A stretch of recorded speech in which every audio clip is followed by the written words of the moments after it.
Okay, welcome everybody. My name is Dr. Jackie Jacob. I am the one of two state poultry specialists at the University of Kentucky. And in my role, I also am the coordinator for the Small and Backyard Flocks Community of Practice I said that, Small and Backyard Flocks Community of Practice. As such, I coordinate the website. We do have a website with lots of articles and blog and where all the videos of the recordings are there, where the upcoming webinars are going to be. We have Ask an Expert. We have lots of stuff there, so check us out. I'll put it in the box later. And as such, I also coordinate these monthly webinars. This month's webinar is on processing poultry. Slaughter and processing of poultry, if you want to be specific. Somebody didn't like the title of butchering, but I thought that was a good one. We have a panel today. Dr. Mickey Hall will go first. She's from the Clemson University, a professor emerita. Emerita. He's old and retired. She's retired, yes. Many years of service. She's a small poultry flock specialist in the state. Dr. Dianna Bourassa is from Auburn University, assistant professor and extension specialist in poultry science, focusing in on poultry processing. And Dr. Fanatico is from the Appalachian State University Sustainable Development program. She has the ecological poultry production and other alternative production programs. Very interesting program with the farm she runs there. So the way this is going to work is that Mickey will go first. We'll all go on mute, shut off our microphones and our cameras so you can focus in on what Mickey is doing. And I have to set it so that you can share your whoops, I lost you guys. Who can share screens? If Mickey, you want to start trying to share your screen. The way this is going to work is when the presenter is talking, as I said, I'll be on mute. And if you have a question, could you please put it in the chat box? The Q&A box. There is a Q&A box. If you see there at the bottom, you can click on it, put your question there. If the question is pertinent to what the speaker is talking about at that point in time, so that a clarification is needed of some sort, I will pop up. So if you see my picture pop back up again, then you know that I have a question to be answered. If the question is not pertinent to what the person is talking about, I will hold it until they have finished. So any questions from any of the speakers or the participants on what's going to happen? Okay, Mickey, you want to share your screen? Am I sharing? Can you see? All I see is you right now. You have to click on share screen. Wait a minute here. Let me go back. Wait, ooh. Have you got your PowerPoint open? My PowerPoint is open. Let me end the show here. So you wait a minute here. Share screen. Where's my share? Oh, there it is. I'm sorry. Down at the bottom is share. And then share the PowerPoint itself. Okay. And wait a minute here. Whoop! Come on up. Can you see it now? Nope. Share. Oh, something's happening. There we go. There we go. Can you see now? Yes. Okay. Let me put it on presentation mode, or you want it on presentation mode? Put it on slideshow, yep. Okay, there we go. You good? It's good. Okay, we are going to go on mute, okay. And it's all yours. Okay, let me back up one here. To start out with, that's my contact information. I still work 25% for Clemson University Extension. If you need to get in touch with me, that's my telephone number. And my email address, which is the best way to get in touch with me.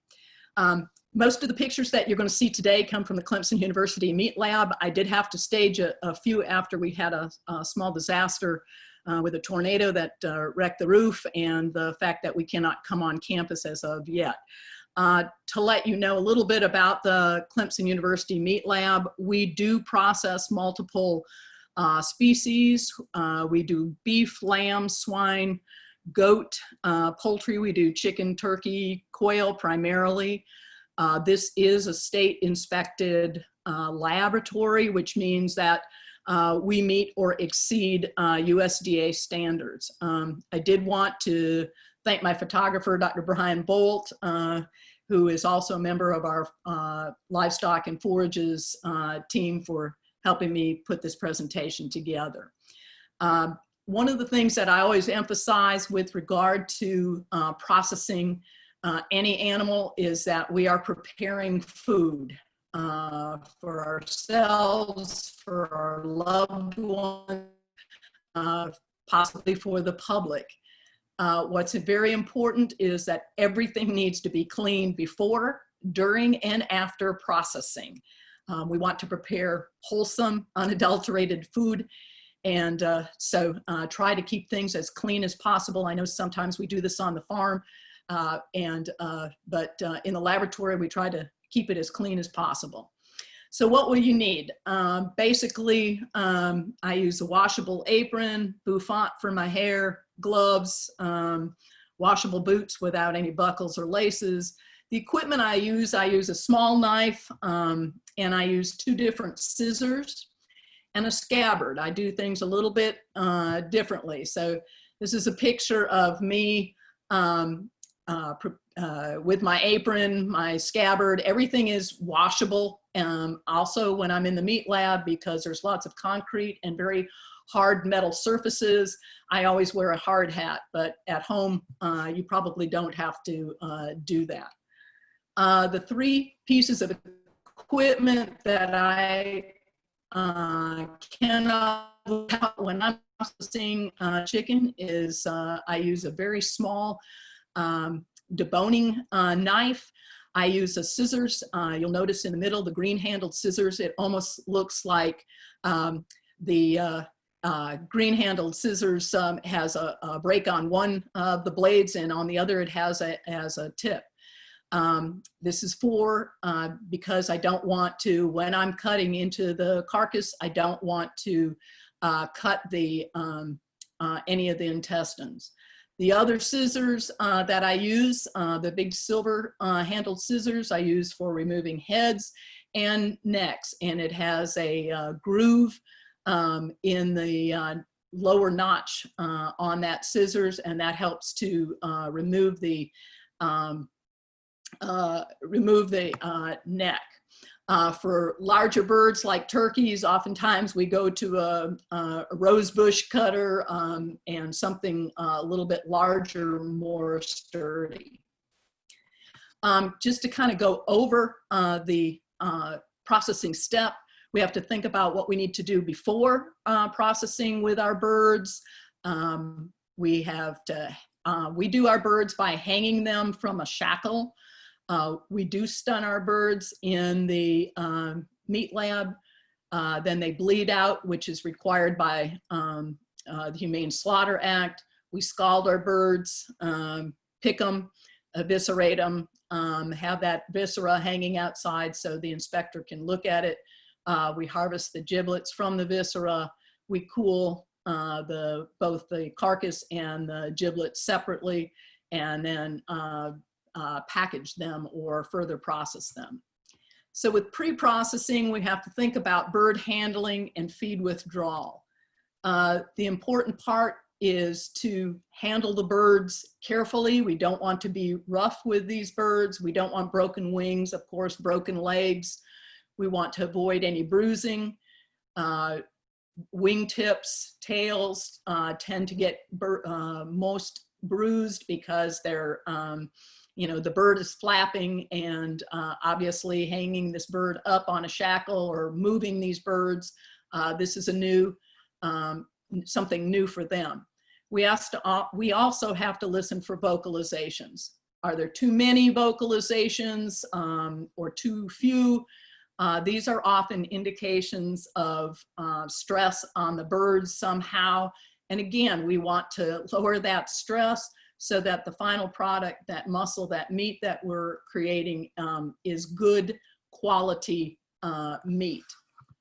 When we think about feed withdrawal, this is very important. We want to make sure that those intestinal tract is completely evacuated of any feces. We don't want to contaminate either the inside or outside of our bird in case we nick an intestine. Generally, we like to think about, there's long-term and short-term. Generally with chickens, 6 to 8 hours is enough to evacuate the contents of the intestinal tract. Turkeys pass food obviously a little bit faster, certainly quail because they're so small, certainly pass food a lot faster. But the thing to remember, if you think, well, if a little is good, maybe I should, do a long-term. Long-term can also lead to poor quality harvest in the sense that the intestines become very friable or very breakable. The bird starts to produce a lot of mucus in that intestinal tract. It can affect your yields. And so just because, long-term seems better, usually with chickens, as I said, usually a 6 to 8 hour time frame should be more than enough. So as I said, feed withdrawal can affect your carcass contamination. You want to make sure that feces is out of that intestinal tract. You want to avoid Salmonella, E. coli, have a good carcass yield, good processing efficiency where you're not breaking your intestines. You want to make sure that, as I said, you're producing good, wholesome, unadulterated food. Also, feed withdrawal can affect your pH and muscle glycogen, fancy words for if that pH drops too quick, we sometimes get poor quality muscle in the terms of it becomes pale, soft, kind of exudative. If that pH stays up too long and that muscle glycogen doesn't deplete slowly, then what happens is you can get very dry, firm type of meat. So we want to ultimately think that we are producing food. We hang our birds and then we stun our birds in the meat lab. And I'll show you our stunner that is a homemade stunner that has been approved by our state inspector. Stunning should render the animal insensible. Stunning helps to with complete blood loss. Usually birds will lose about 4% of their body weight through blood. Helps with easy feather removal. In the case of halal or a kosher kill, stunning is not done.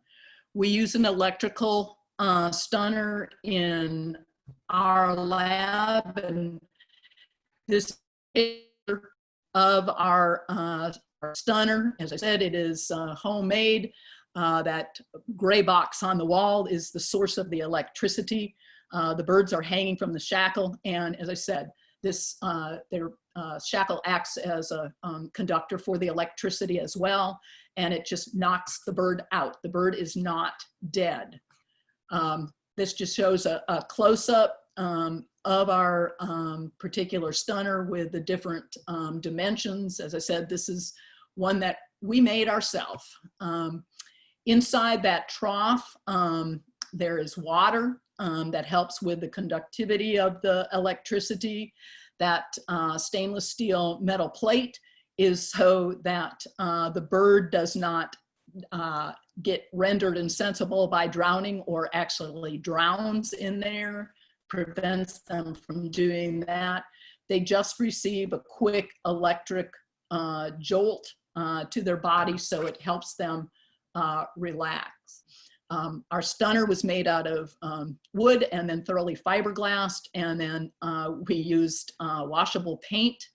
And as you'll note in the picture there, you can see there's different, it can be raised or lowered depending on the size of the bird. As I said, we do large turkeys as well as, you know, quail. So we want to make sure that we have that height on that stunner adjusted correctly. Here's just a close-up of the electrical source. After the bird is rendered insensible, then they are bled out. The birds must die by bleeding. As I said, that's part of the Humane Slaughter Act. The carotid and jugular are slit. Usually we start just slightly below the earlobe of the bird and move towards the center of the neck, trying to avoid cutting the trachea or breathing tube. Another process that can be used in the field is what we call debraining or brain sticking.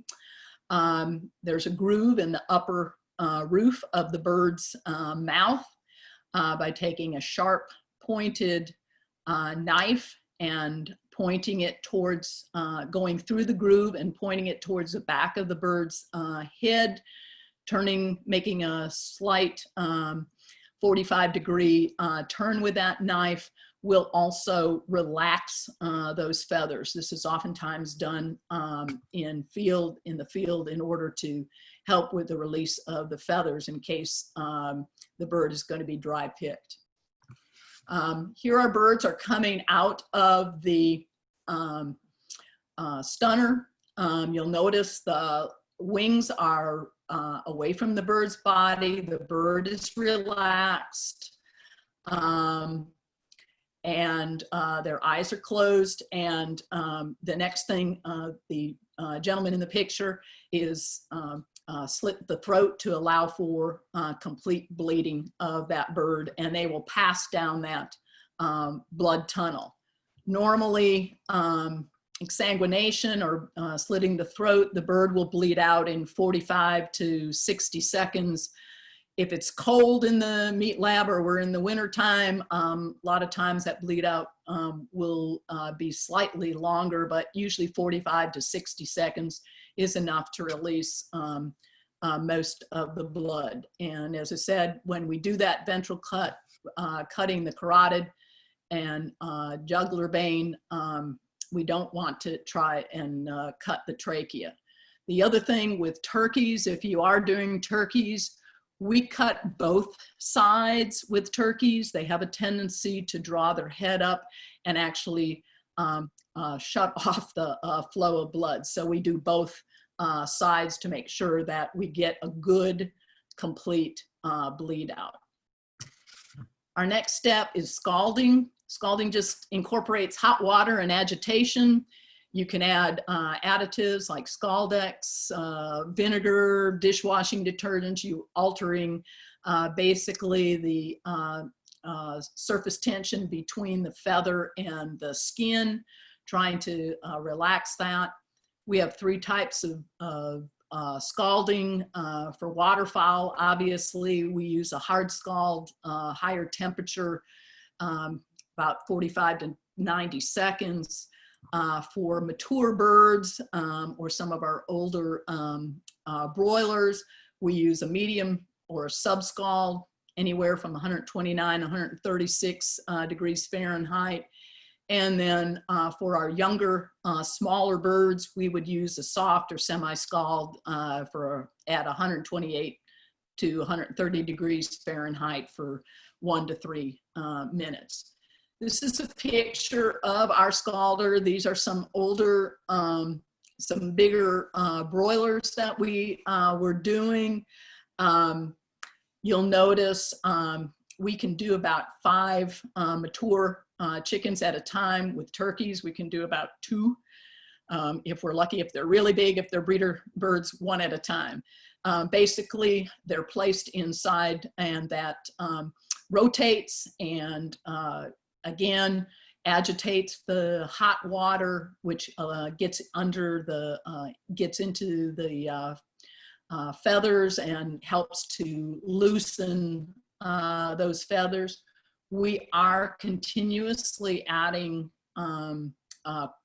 cool water or fresh water back into that scalder to make sure that we keep it good and fresh and keep it the bird feather agitated.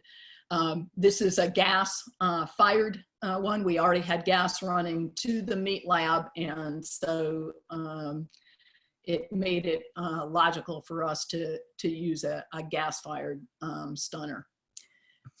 Picking basically is going to rub the feathers off of the carcass. It helps to tenderize the carcass. After they've been scalded, they're going to go into that picker. They still have their feathers on. Some may have fallen off after the scald, but the picker is going to rub those feathers off. And if you're doing waterfowl, usually after the first picking, you can wax them to help remove any additional feathers from those birds, and then remove that wax again. Some people singe the birds, which is basically passing the birds through the flame. This is an old picture of me doing a Coturnix quail. I'm just using a handheld flamethrower.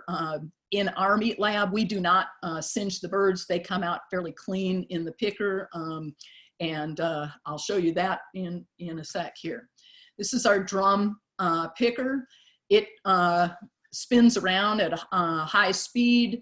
Water is also added to the drum picker, and which helps to wash the feathers off of the body, and they drop down into the bottom of the drum picker. The picker fingers are made of a rigid rubber product. As I said, they the centrifugal force pushes the birds against the rubber picker finger and rubs the feathers off of them, and they come out looking fairly clean there. So saves a lot of time and effort.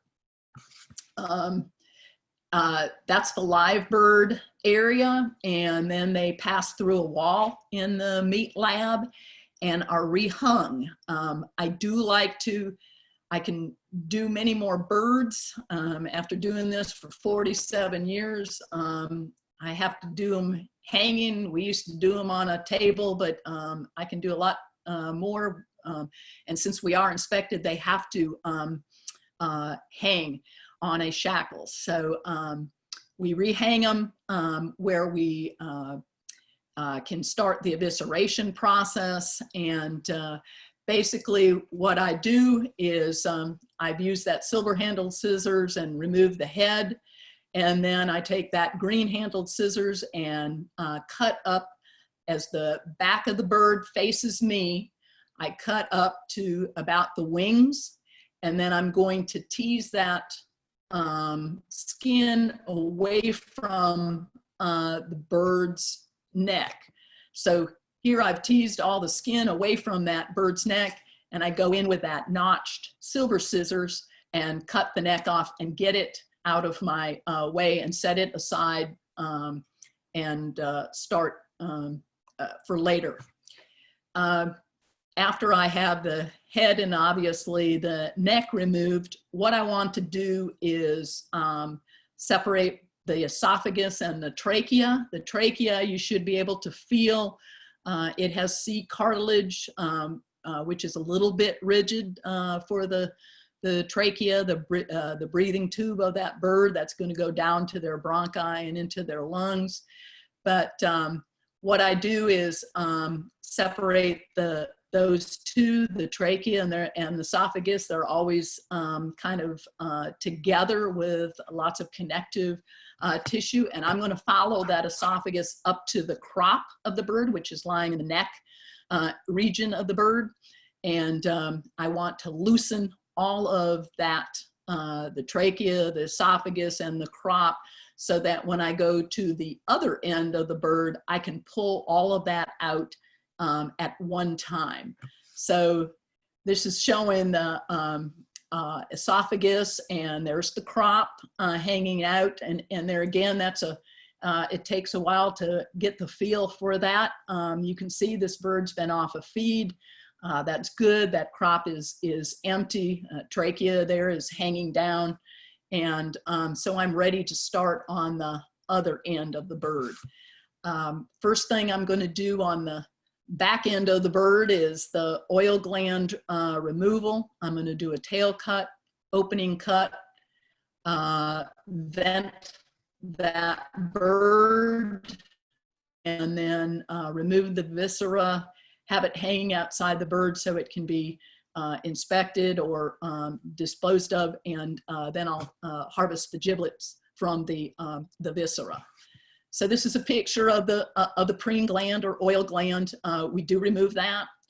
I grab it by the tip of the preen gland, and I cut down and away from that tail. Some people say, well, why don't you just cut the whole tail off? Well, the tail gives me a little bit of leverage and helps prevent me from nicking that part of the intestines. So I keep the tail on, but when I'm done the oil gland, it should look like this. This is some pretty fatty birds that I had gotten from a friend. So these are nice and clean. So the next thing I do is a tail cut, and I'm going to take hold of that tail with my thumb and the rest of my hand and cut straight down just below the vent area. Here again, the thing that's important with that is, again, I don't want to cut that tail off. It gives me a little bit of leverage in starting my opening cuts with that particular bird. So I've made my tail cut on my bird, and I'm ready to do what I always used to tell my students. This is the glamorous part of processing. I stick my index finger in the vent and evert it out from where the tail has been cut away. So I'm going to take that green handled scissors with that bead and lie it up against that vent and cut up and towards the tip of the keel bone. So here I'm doing that. And so I end up with quite a nice opening that I can get. I have rather large hands, and so it allows me to get my hands inside the bird and start loosening up all of that viscera. The lungs usually are the most difficult to get out. There is a piece of equipment called a lung rake. I haven't used one in 47 years, and I guess I'm not about to start. I just use my fingers and lay them against the, between the ribs of the bird and work those lungs out on each side of the bird. So I can pull all of this viscera out. And basically what I end up with, I have the esophagus, the crop, I have the lungs out, the trachea I usually pull out from the other end. So we have all of the intestinal tract out here with the gizzard, the liver. One of the things you want to be very careful when pulling out the liver and when you're harvesting the giblets, which includes the liver, you want to be careful and not to cut the bile duct and the gallbladder. And basically, you know, if you do, it contaminates can contaminate the viscera and the bird. And usually, in an inspected situation, we generally get rid of that. But you can see on the picture where the ceca are, which is the basically the either the end of the small intestine or the beginning of the large intestine. The large intestine in a bird isn't very long, but those ceca, you can see, still have some feces inside of them. I want to be careful, as I said, not to cut into those and cause either contamination on the inside of that carcass or on the outside. The giblets are harvested. Here again, the heart, gizzard, and liver make up the giblets. The gizzard I usually like to keep cold. I usually have a bowl of ice there. I remove the lining and from that gizzard, and because it will contain some grit or some feed still. It's the teeth of the bird. Those all get washed, separated, and chilled. Last step is to wash the bird. I wash the bird inside and out completely. Make sure you get everything is out. Then the carcasses are put in water and ice, and again, by law or USDA regulations, the carcass must be chilled to 40 degrees Fahrenheit before it's either packed, before it's cut up, before it's made into further processed products. Usually in our lab, we usually package or further process the next day. These are some equipment companies that specialize in small equipment for small processing companies. My neighbor made his own picker that, you know, if you're clever and of which I am not, you can do most of this, make all of this equipment yourself. So if there are no questions, then I am gonna do that. Okay, we had a question, but I think that Anne's going to address it in her presentation on cleaning stuff. Okay. So does anybody have any questions for Dr. Hall? Seeing none. Diana, you're on next. There you go. And you're going to talk about problems, right? That's right. Okay, so again, I will go back on mute. So will Mickey, and let's see, share your screen first before I let you on your own. Perfect. You can put it on presentation. And if there are any relevant questions, I will speak up. Otherwise, we'll wait till the end. Okay, does the screen look good? No, it went white. Yeah. Mine's doing something strange. Let's see.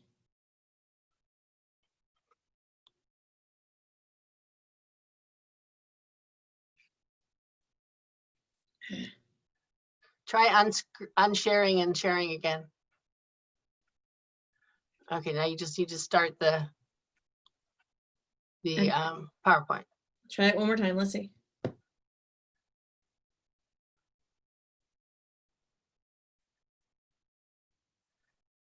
No. I think it's trying to go into presenter view. It is. Okay. How about I just go from my PowerPoint? Yeah. Yeah, you can do that. That'll work. Okay. So I'll get started. Again, my name is Dianna Bourassa. I'm here at Auburn University, and I work with Extension and University and poultry processing. I'm going to talk about things that go wrong. And every time you process your own birds or do small flock processing, things are going to go wrong. That's just kind of how it goes. So I'm going to go over some of those, and I'm going to start with feed withdrawal, as Dr. Hall talked about a little bit. Poop everywhere. Now, this is a big problem, especially when you're trying to have a safe product when you're done. there's things to look for. So Dr. Hall mentioned appropriate times for feed withdrawal for different types of birds. Another thing you might want to consider is keeping the birds on water. So typically when the feed is passing through the bird's system, if the birds still have access to water, that feed will pass more easily through the system. So if, say, you took your chickens off of feed 8 hours before you were planning on processing, but they didn't have any water, there might still be feed within the digestive system. If they have water, it helps it go through the system more quickly. And up here on the screen, I just have some pictures of after the birds have been defeathered, kind of what you can look for. So the picture on the left is a full crop. The one in the middle is about half full, and then the one on the right shows an empty crop. So you can kind of see how your feed withdrawal is looking based on looking at the crop before you open the birds up. Here's another picture of something you might want to look for. On the left, what we're looking at here is the intestines are nice and flat, so they're empty. And on the right here, these intestines are very round, so they're full of contents. So what you want to see when you're processing your birds is these flat intestines when you go to take them out. So if you found rounded intestines or you see that there's still feed in the crop, you need to go back and look at what you're doing for your feed and water withdrawal and try to make some adjustments there to try to improve, minimize the amount of ingesta or contents in those intestines to minimize the amount of fecal material or crop contents that could end up on your product. Things that can go wrong during bleed out. So as I go through my slides here, they're kind of in chronological order. Dr. Hall showed you a stunner that's used from when birds are hanging from shackles. I have another kind of stunner picture here. If you look at this picture here in the corner, this is a stunning knife. So it runs on an electrical box, which is very similar, but the electrical current goes into this knife here.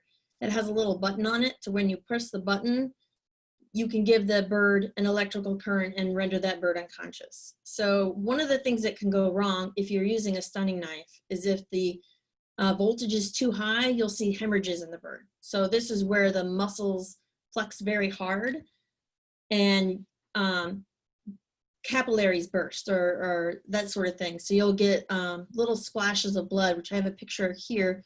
You can see these little red dots on the breast. That's where the electrical current was too high and capillaries burst. So the meat doesn't look as nice as it should. Another issue related to bleed out could be some excessive redness. This can be due to not enough blood loss. So what you'll need to do here is kind of go back to how you're cutting the necks. Are you getting adequate blood loss? Once you do so many of these, you kind of get the hang of what it's supposed to look like. So when the neck is cut, you should see blood flowing, not a drip, drip, drip, but a nice flow. So you know that you've done well cutting your carotids and your jugular. So if not enough blood comes out, the skin will appear red. You could see other things like red wingtips if you don't have a good blood loss. So mention, check your cut, allow enough time for the blood to come out. So Dr. Hall mentioned about a minute. Sometimes you can leave them for a little bit longer to make sure you get enough blood out. One very important thing, if you for some reason have a carcass that's very, very red, that bird was probably not dead before it got in the scalder. Now, we never want that to happen. That's a big welfare problem. So always make sure that bird is properly bled out and dead before the next step, which would have been scalding. So I'm on to scalding and plucking. So either the feathers are, one option of thing that can go wrong, it's very hard to pull the feathers out. So you'll see this whether you're doing it by hand or using a mechanical plucker. If there are lots of feathers left on the chicken, you need to go back and check your scalding temperatures. Chances are, if it's hard to pull those feathers out, your scalding temperature could be too cold. If it's hard to pull the feathers out, you might need to increase the time that the birds are being scalded if your temperature is correct. A good way to kind of test whether or not they're ready to be plucked is by testing wing feathers. And by this, I mean pulling them out. If you're doing birds one at a time in a scalder, pull them out and see if you can pull the wing feathers out relatively easily by hand. Generally, those are the hardest ones to get out. So when they come out relatively easily, it's time to pluck the rest of the bird. So you can also overdo it. So if you overdo the scalding, you're going to end up with cooked meat. So if you've got that temperature cranked up to 160 and you leave them in there for 2 minutes, you're going to start cooking your chicken, and that's not what you want to do.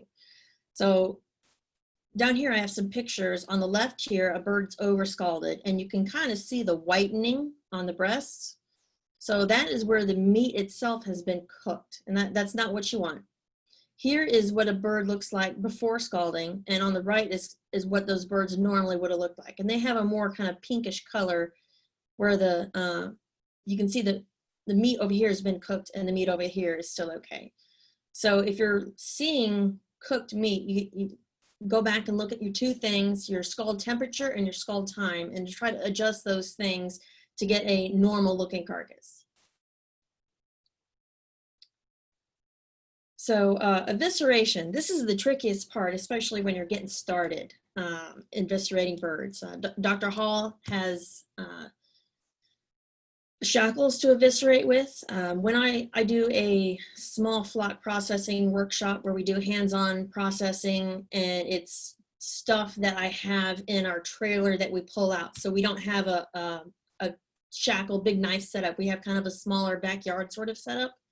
And I always, I teach people how to eviscerate their birds. And the first time they do it, it's always a learning experience because it's really about how getting a feel for it. We also have sometimes what happens is a guy will come in, he's, you know, big burly guy, 300 pounds, great big hands, and he brings his 3-year-old leghorn laying hens that are large or smaller than his hand. And there's no way that man can get his hand into that chicken to pull those intestines out. So the size of the opening, the size of the bird, and the size of the eviscerator's hand really makes a big difference with getting those intestines out in one piece. So let's see, broken intestines, so broken crops. This kind of goes back to feed withdrawal. So you can imagine if that bird still has feed in their crop's going to be rather large. And when you go to pull the intestines out, that large crop has to go through a small hole in the front of the chicken.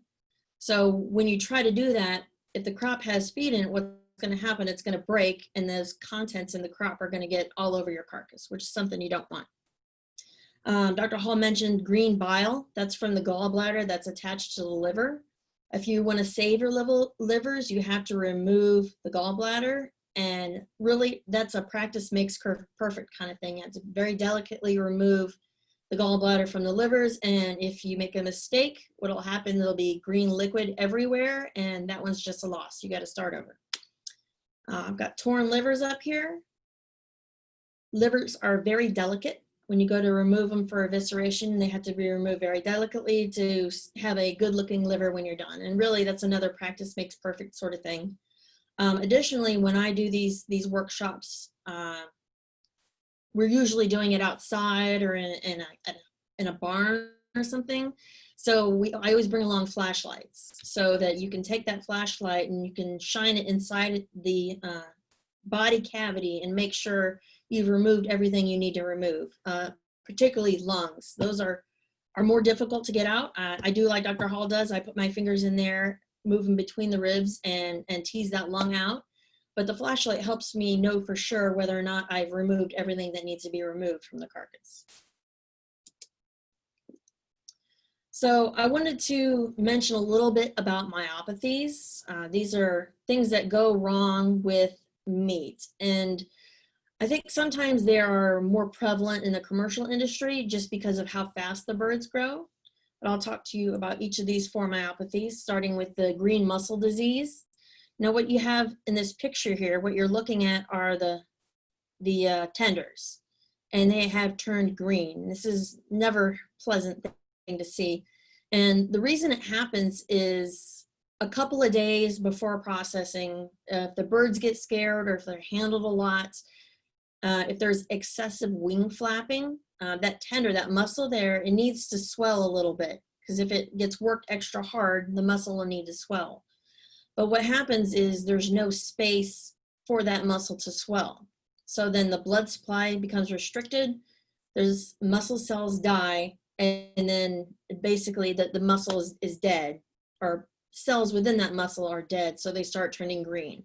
And it takes a couple of days for this green color to come up. So this is something you could see during processing when there's been excessive activity a few days before processing actually happens. I just wanted to say, Diana, you were saying mostly commercial, but I know that when I was in Minnesota, the Amish were having a problem with green mussel disease because they raised a large bird on range, and they would tend to get frightened from something, probably predators. And so you don't see the green mussel because it's, you know, if you're selling a whole carcass, you don't see it.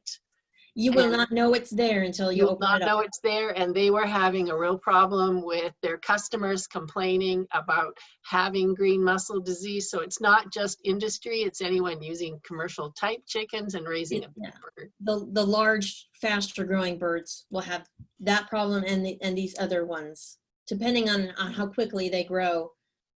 White striping is, if you look at the pictures here, this one on the bottom right corner, you can really see the white stripes on the outside of the breast fillet.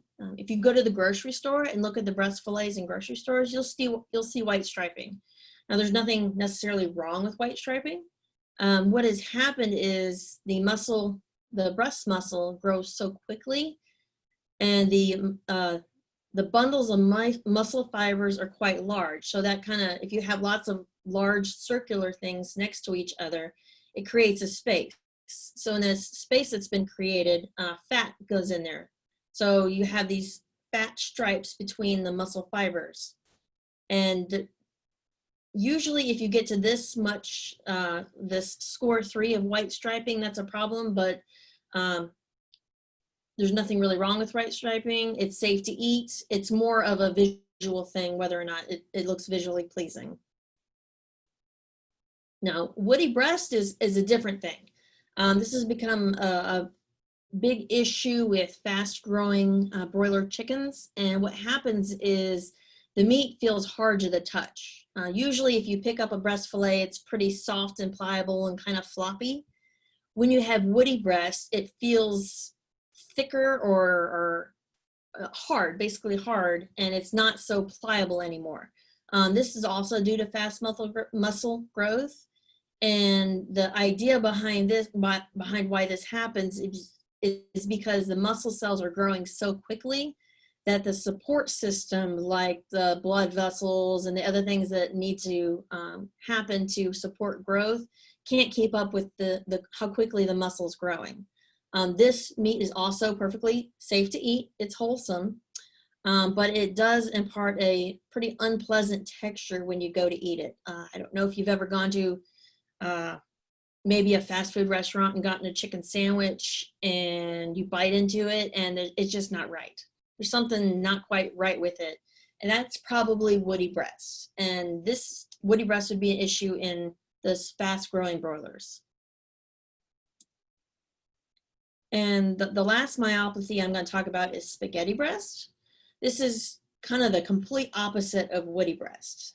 And what happens here, as you can see in the picture, is you're looking at the muscle fiber bundles. They are separating from each other. So the meat's kind of squishy and tears apart really easily. And this is also thought to be due from fast muscle growth. It can be worse if you take too long to cool the meat down. So regulation is to get below 40 degrees within is it 4 hours? It's a long time. It normally 4 hours. Yeah, okay. 40 degrees in 4 hours, but if you put your chicken in an ice water bath, it's not going to take that long to cool down. So slowly cooling it makes spaghetti breast a little bit worse. It's still safe to eat, but it's not going to have the same kind of texture properties that you want when you're cooking, and it's also not pleasant to feel or look at, or it's not the thing I'd buy if I were looking at chicken breasts to buy. So another issue you can have with meat quality, which Dr. Hall mentioned, is called dark, firm, and dry. And this happens when the pH decrease after the bird's killed is too slow, and it leads to shorter shelf life. And a couple of the causes for dark, firm, and dry meat could be cold stress. So the birds are too cold prior to processing.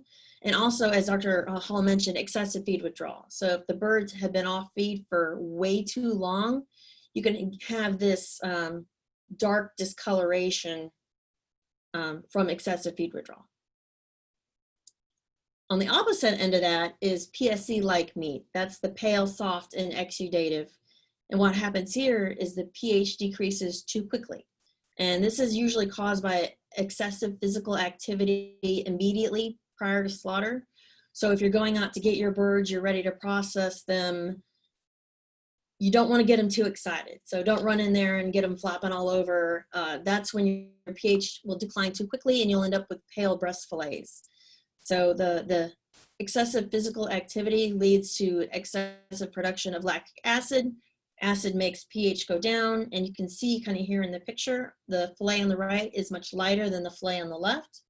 Other causes for PSE-like meat are heat stress, so the birds are too hot.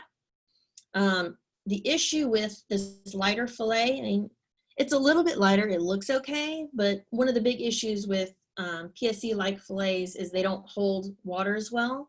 So they won't hold the marinade as well. They will leak water, and then you won't end up with as good of a breast fillet when you're done cooking. And the time for carcass cooling also impacts this PSE.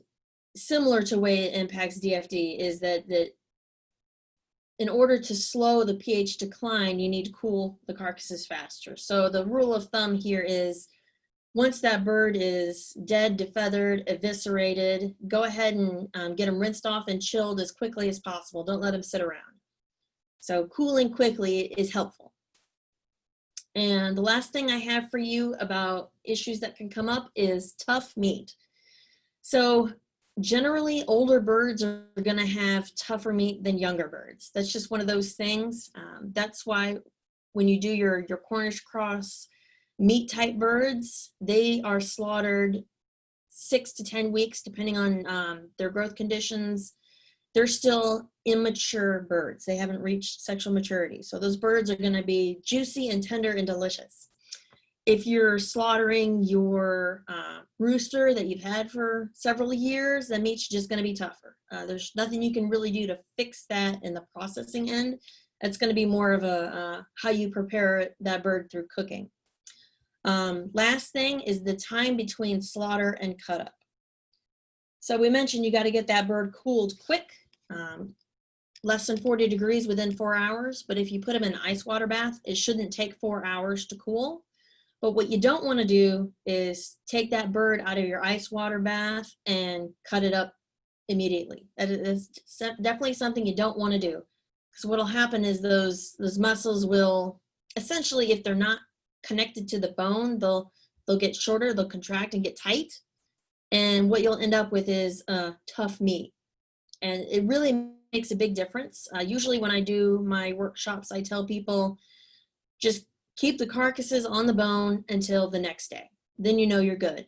In reality, 4 to 6 hours after that bird has been slaughtered, you could potentially go ahead and cut it up and things would be fine.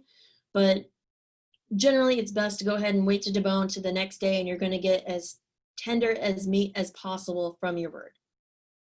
So that's all I have on things that could potentially go wrong. Thank you.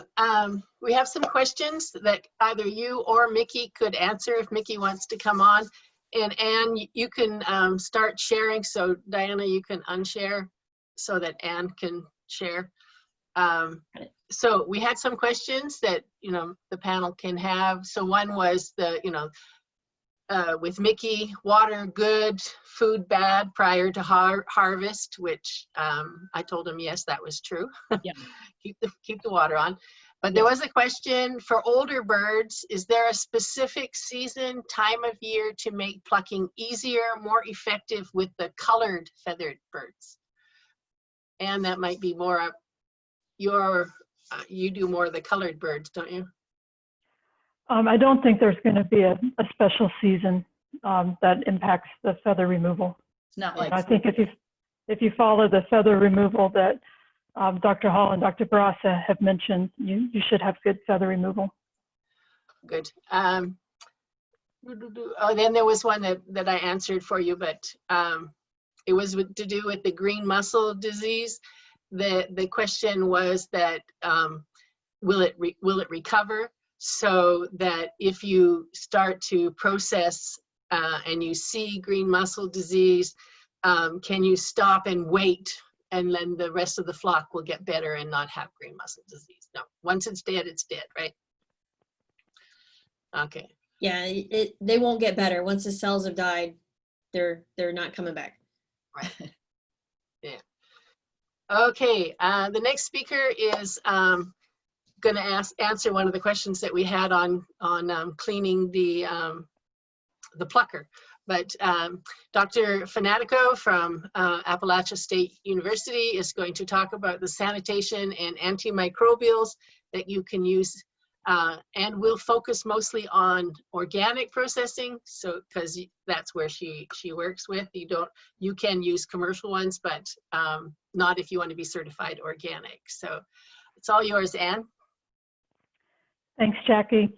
I do want to focus on organic poultry processing because we're often talking about working with birds, processing birds outside. And so, it's very important, for worker safety, but also for what you're releasing to the environment. So that's the reason if we're doing own farm processing, you're often spraying down your MPU or your other equipment right on the grass. So you do need to make sure you're using biodegradable, environmentally friendly antimicrobials. My name is Anne Fanatico, and I do teach in the Sustainable Development Department at Appalachian State in Boone, North Carolina. I teach agroecology, and my research is on ecological poultry production. One reason why I'd like to talk about mobile processing units or any type of on-farm processing is I do think it's an excellent way to provide access to small producers to processing, so you can do your own birds. We do need, of course, to talk about this in the context of food safety. Good practices are key on diversified farms for food safety. Many of the farms that we all work on also grow produce. They grow horticultural crops along with livestock. So at the Sustainable Development Farm in Boone, it's actually in Fleetwood, is our university farm, North Carolina. This is what our greenhouse looks like or looked like in the spring. These are some of our row crops. We also have orchard. We do raise poultry. We have layers and broilers generally, also cattle and swine. And it's just very important when you have a diversified farm that you make sure that manure from your vertebrate animals does not contaminate your produce. And I've got a few slides here just to show you. This is actually an experimental unit that we used for poultry housing that is solar heating. Just wanted to show you a few production things because I know we're all interested in production. So I was excited about our solar collector. I mean, of course, there's PV panels on here for lighting, but this is a small prototype to show how you can heat your poultry house so it doesn't freeze. We've also used many different types of housing. This is a porta hut that we actually used one time with our Black Java flock. And we did establish a pasture poultry research unit at the SD farm with 12 different pens in a row so we can do research. So just wanted to show a few pictures because I think we all do enjoy our production part. But as we talk about sanitation programs, I really want to point out that it's key to separate your areas for your vegetable packing, egg washing, poultry slaughter, and processing. And I do mean separate work areas, separate equipment, and keeping your products separate. We might be tempted to separate in time, but it's just such a risk. We're trying to do everything, to reduce risk. This is how we used to set up our MPU, mobile processing unit at the SD farm. We used to set it up close to this highly accessible building, but this is eventually where we put our vegetable packing. And so we no longer process in this area. We are taking our MPU to a totally separate part of the farm.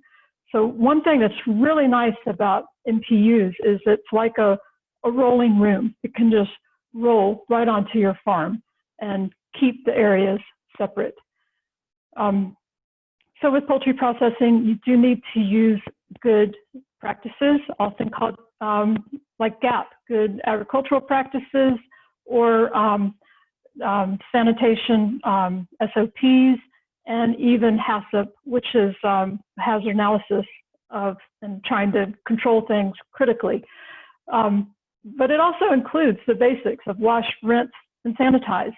And I'm not going to talk a lot about how to ensure you have clean soil, clean water, clean surfaces, clean hands, but these type of details are covered in some great publications that are available online. So I've listed some publications here from Oregon State, from North Carolina CEFS, and also from Cornell. These are just examples of some great programs, great publications that talk about a complete sanitation program. What I'd mainly like to talk about today are the use of antimicrobials that are approved in our National Organic Program under our handling standards, that you're allowed to use these, and they're non-toxic for workers and for the environment. And then I will talk about, how we incorporate these into cleaning. But first, I wanted to talk about these important antimicrobials, the different classes, that they are important to sanitize equipment, food contact surfaces, but also for direct contact with poultry meat, either as a spray or a dip. And many small processors do use a pre-chill antimicrobial intervention, a dip. And if you're using a dip, then you do need to make sure that it continues to be effective. And we'll talk about how you do that. And again, we're doing this largely for worker safety. The materials, often people do community processing, often with children. And you do want to make sure that, that you don't put workers in contact with toxic chemicals. And then a lot of these chemicals are actually going directly into the environment. So the one that is the traditional standby, of course, is chlorine.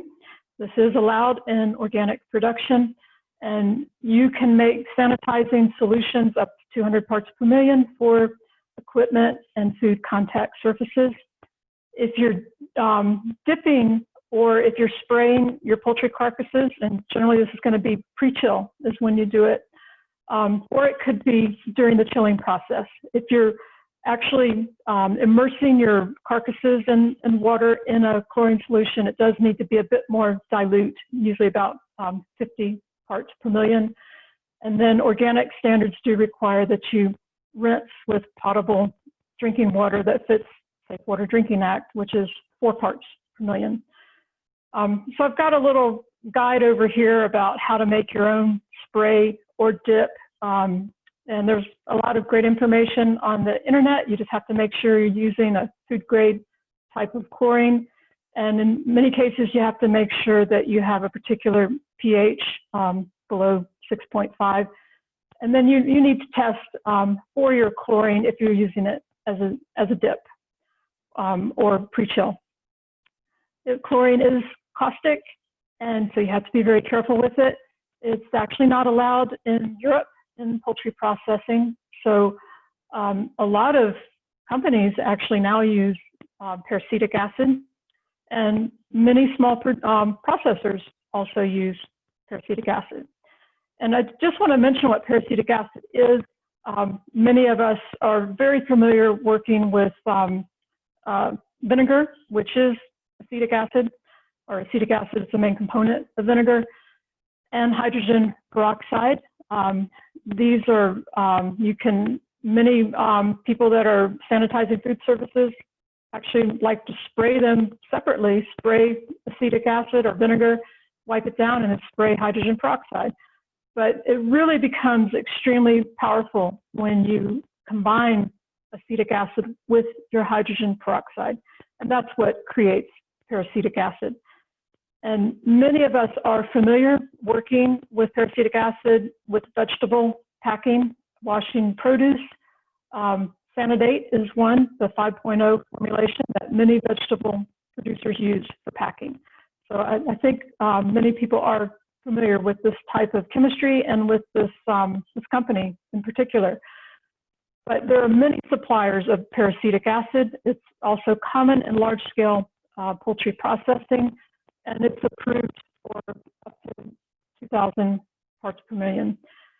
Again, I would call it a reactive type chemical, and it's allowed in organic production, but you do have to be careful with it, especially if you're working with young people or inexperienced people in backyard processing.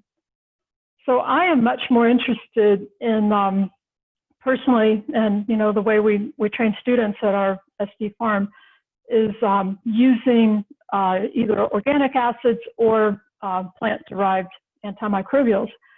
And this is one that is common with small-scale poultry processing.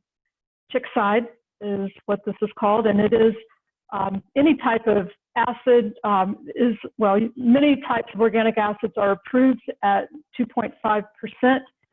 You don't want it higher anyway because it would discolor any exposed meat. So if you're using organic acid, lactic acid and citric acid is combined in this particular product by Burco's, a company that makes this, combined in the Chickcide, and it's not a caustic material to work with. You can use it as a pre-chill spray or dip. This is how you dilute the Chickcide with water to give you the 2.5% organic acid. If you're using it, I generally spray with it is what I do. I just, after evisceration and after, washing, rinsing with water, then spray the carcass. And usually the contact time is really only about 5 seconds. It's not that long. You can also dip the carcass into the solution for about 5 seconds, but you have to be sure if you're using this dip for more and more carcasses that it is still the right range of 2.5%. It depends on your microbial load. So this is a test kit that you buy along with the Chickcide that you actually titrate with sodium hydroxide, just a few drops to make sure it's still effective. There's been some very interesting research by USDA Agricultural Research Service on using plant-derived antimicrobials. And again, many of us are familiar actually with things like cinnamon, trans-cinnamaldehyde, thymol from thyme, eugenol from clove oil, carvacrol from oregano. And so many of these natural plant antimicrobials, we've worked with them in cooking or one way or another. And I like using the clove oil. This is, you can just put in about 10 millimeters of clove oil into a 1 gallon spray. It's not caustic. This gives you a 0.25% solution. And it is as effective as using chlorine or peracetic acid. So I think it's an exciting type of natural antimicrobial to work with. Of course, UV light. Many of us are processing our poultry outside, and when you expose your equipment over a period of time to sunlight, UV light is a disinfectant. So that's, of course, another excellent natural option. I did want to show you, before I talk just a little bit about cleaning, I just wanted to show you how we set up our mobile unit at the SD farm. Our trailer is 10 feet long, plus we add, when we fold down our gate of our trailer, that gives us another 5 feet. So we actually put a tarp over all of this. We have some custom tarps that have been made to size. And we set up a separate pop-up tent because we also use a stun wand, the same type that Dr. Bourassa showed. These are our kill cones that we set to the side of our trailer. And then this has our scalder with overflow. This is our picker. It's how we collect our feathers. Of course, you have to hook up to water and electrical supply. You need a separate supply for the stun wand. And then after picking, we cut the head off at the table. We usually eviscerate on a flat table. I would like to hang, as Dr. Hall does in the future. This is our dirty section, and then this is our clean section. So after evisceration, and we use an overhead PEX line, as a water line, to help clean the carcasses while we're eviscerating. We drain the wastewater away to pasture. In North Carolina, we are allowed to run our wastewater to a field or to pasture as long as it's 200 feet away from a waterway. We collect inedible here for composting. We compost on farm. And then, and all of this is covered by a tarp. It's not open to the sky. It's, this is our quality control. This is where we do our pre-chill sanitation. We use food grade plastic barrels. And then we have a separate pop-up tent to the side for hand washing. And this is where we can also cut up if we're cutting up. So this is how, this is at another neighboring farm. We sometimes set up at another farm as part of our educational mission. But you can see we use pop-up tents alongside. This particular farm actually happened to have a concrete pad, which is very helpful, makes it very level. But these are jacks that can be used to level things out if it's not level. So you can see our kill cone here in the distance. You can see this is our electrical box for the stun wand. This is not actually covered here in this picture. But once you start removing the feathers, it's going to be considered a clean product. You do want to cover that so birds don't fly over, poop into it. These are some of the sanitizers that we're using, and these are our food grade barrels. This is actually older gentleman, older farmer in his wheelchair participating as he could. We do want to make sure people can participate many different ways. You can see this is hard to clean up. It's a lot to clean up. And I think somebody had asked specifically about cleanup of the scalder. I mean, you do need, a good spray head on your garden hose to start doing this, to start the cleanup. When you clean up, you do, of course, want to remove all the solid materials, all the debris, all the feathers. That is the first step. And I'm still experimenting about how to speed up our cleanup process, post-slaughter cleanup. I am using several different types of detergent at this point. But degreasing dish soap is something that many people use, but because it takes so long to clean up an MPU, I am trying to use some commercial products. This one, and again, it's going to be released to the environment. If you're cleaning up outside, you really have to steward your environment. This is one that's allowed in organic processing, this particular company's product. So that's what I'm going to be experimenting with, spraying that on. You can also apply it with a mop and allow your materials to start degrading a bit, and then spraying, with a strong rinse. You might also need to use a brush. When I clean our scalder and our picker, I do have to use a brush to get all those feathers out. And then remember to sanitize, and that the products you're using may be going into the environment. These are resources that I've listed here. My email, for example, the niche meat processing is an incredible resource for small meat processors.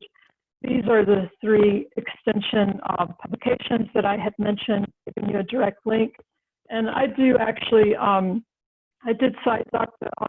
Bourassa, so I've included one of her articles here. And then some of the sample companies that I think offer some products that are useful, but there are many other companies, and how this type of work is funded. So that's what I have for you. Jackie, I'm going to stop sharing, and then Great. happy to answer. We get all the speakers back. Anybody have any questions? We ran a little over, but there was a lot to be covered.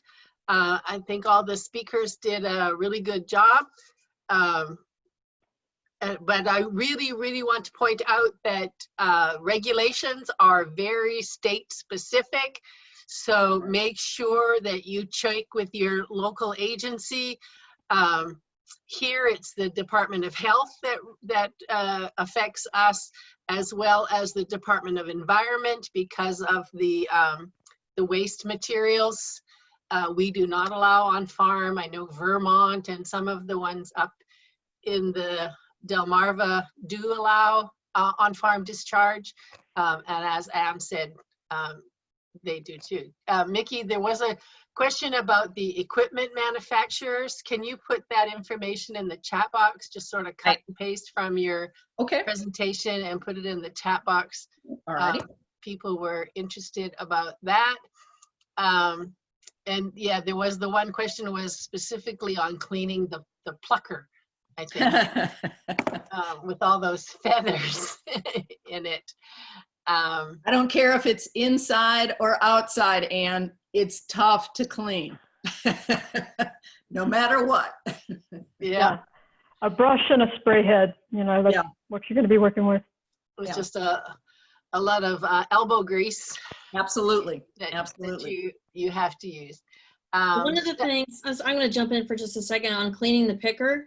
One of the things we do is we clean it as best we can, you know, with the elbow grease, but we make it a 2-day process. So the next day we go back, and when the feathers get fluffy and when they're dry, they're a lot easier to see. So that's when you take your second pass, as long as you're not processing every day. So round 2 is on the second day where you can actually see those feathers, and then you just pick the dry ones out by hand, and then you clean the thing again. Oh, so wow. I know it's a long process, but it's easier to see them on day 2. Yeah. Okay, stun wands and knives, how are they handled and applied to the bird as opposed to the hanging stunner? Can I make a comment? Actually, the stunner that we made, the box is really made for a knife. I think you could see on mine that it said knife. We just went, we decided not to use that in the lab. And I know Diana said it, you can't give too much electricity because you start exploding bones, you start getting hemorrhaging. I think I had some of the frequencies that we have used, we have experimented with to make sure that we don't have students overdoing it, so to speak. You know, a little is good, a lot must be better. No. Does the wattage vary depending on the size of the bird? Like, do turkeys have a different stunning power? Yes, they do. And I think I had that on one of the slides of what we actually use for each individual bird. We primarily do turkeys, chickens, and quail. So I think I had it for all 3 of those, and I can put that in the chat box too from my slide. Okay, well, you gotta do it before we close down or nobody will see. Okay, wait. It also helps to spray with saline. What was that? What was that, Ann? Sorry, Dr. Bourassa. It also helps to spray with saline. That's just a way to increase, like when you touch the wand to the earlobe is basically what I'm shooting for. That helps increase conductivity. Do you use killing cones, Diana? So yes. I saw Ann did, yeah. Metal ones, I assume, or yes. When we do it here, the guy that does it always has The knife has he uses a rubber glove. Yeah. To protect himself when he's doing it, because Yeah. we stun with a knife when we slaughter our birds, and we have metal killing cones. Yeah, I wanted to point out that you use the knife and you touch it to the bird's earlobe when you stun it, and then you cut the neck. You don't stun while cutting at the same time. Right. You got to stun it first, then cut it. Yes. And you, when it's in the killing cones, they go all really tense and then they relax. So, any other questions? There was just the one on the equipment. Does anybody have any more questions? We got the experts for all different areas involved with getting the equipment, killing the birds, doing it inside, outside. There is a lot of different small equipment, like Dr. Fanatico had, and you can get bigger if you're getting into it. A lot of states require that you have a HACCP plan, so we may put together a webinar on developing a HACCP plan. HACCP stands for Hazard Analysis Critical Control Points, and so you have to show where the risks are and how you are mediating any risks of food contamination, and then you need to have standard operating procedures. I don't know, Anne, do you require that in North Carolina? It's not required in North Carolina. I think our regulations, like in Alabama, they're quite generous regulations, but I also think that puts the burden of responsibility on the producer, that they really need to learn how to identify their critical control points. And some of the publications that I mentioned, like I think the Cornell one does give you some great forms to log, your water temperature, and then show who's doing the sanitation. It is like doing a HACCP plan. But Jackie, that would be an incredible extension webinar if you put that together on doing HACCP plans for small scale on-farm processing. Yeah, because I know that we require it here, and even with our MPU, the person who owns the chickens and is therefore responsible for the processing, they have to be certified and have taken the HACCP training and developed a HACCP program before they can use the mobile processing unit. So Mickey, you need to switch to all panelists. I re-put yours. Right now you're just sending it to me. Oh, I'm sorry. Oh. That's all right. I copied and pasted it. Okay. I just put them all. I didn't realize I was just chatting with you. Yes, you were just chatting with me. But I put the wolf one on there. That should probably let me do them. So for the ones that stayed to the end, are there any more questions? Jackie, I think someone asked how much the stun wand and stun knives cost. Oh, I didn't see that, right? What about is it? $2,000. They're expensive. Extremely expensive. Yeah. Yeah, which makes it really hard for the backyard flock guys. Typically when we were killing our own at home, we never stunned them. We didn't know you could, but there's no way that for your backyard own processing, you can afford a $2,000 processor. I mean, a stunner, so. Well, the handheld captive bolt, they do make them for poultry. And then also you can do gas stunning. If you use carbon dioxide, some people use that, or the argon. Yeah, the alternative gases. Yeah. Right.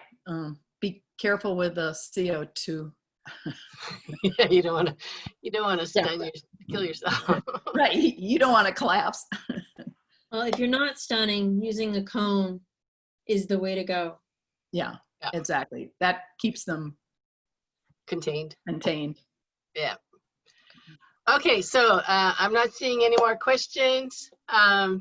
There is an interest in the HACCP thing, so I will work on getting a webinar on the HACCP plans. For anyone looking for the next webinar, which is on July 15th, again at 3 p.m. Eastern, it's on managing egg-laying hens. So we're switching to egg-laying hens.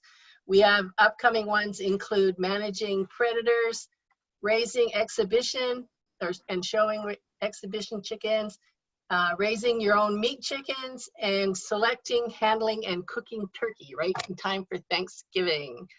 So we have a great thing coming up. So before my cat gets in here and knocks everything over, thank you for attending. Thank you guys for doing this and staying so long. Much appreciated. You're welcome. Stop the recording. Thanks.